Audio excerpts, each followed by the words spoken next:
We're going to show you how to let the mushrooms bed grow out to its full potential here. So you've let it set for the month. It's grown out into the substrate. You're seeing pins here on the surface. You've got condensation that you've got to carefully avoid dropping down into the mycelium bed, because it'll kill it. It'll choke it out, believe it or not. And so you very carefully want to remove the lid and place that off to the side.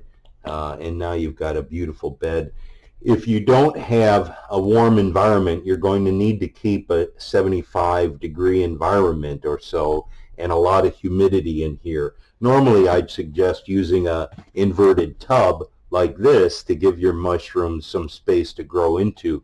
But if you don't have that and your environment's too cold for the mushrooms to really flourish, there's another technique you can use, which is I call it a water tub or a double bath. And basically, you're going to get yourself one of these large tubs from the store and have it here. You're going to place some water in the bottom, enough to cover this small aquarium heater.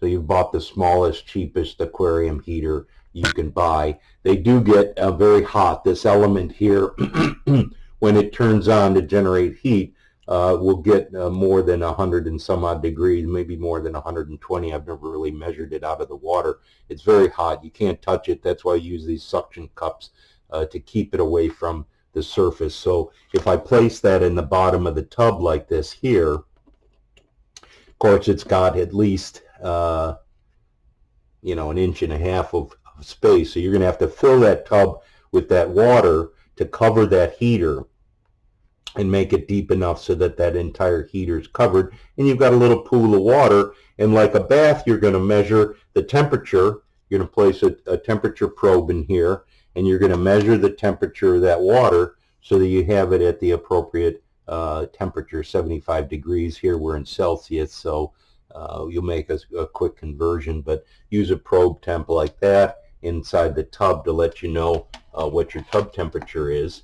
And then at that point, you're going to have your tub available. If it's if it's deep like this, and you needed about that much water, you could probably set this into the pool of water, of course not touching the heater. That will melt the friggin' thing and cause a general explosion, which you don't want to have. So we've got mycelium here. We've got a nice warm environment in this tub. We're measured at the temperature we want. We're going to place the lid upside down on top of that tub, and now you've created a beautiful little terrarium environment for your mushrooms to grow up into. If you don't have that extra top or your environment's too cold, this is a great way to keep a warm tub of moisture and humidity with your mushrooms growing. So there you are, growing your mushrooms in a humid terrarium tub.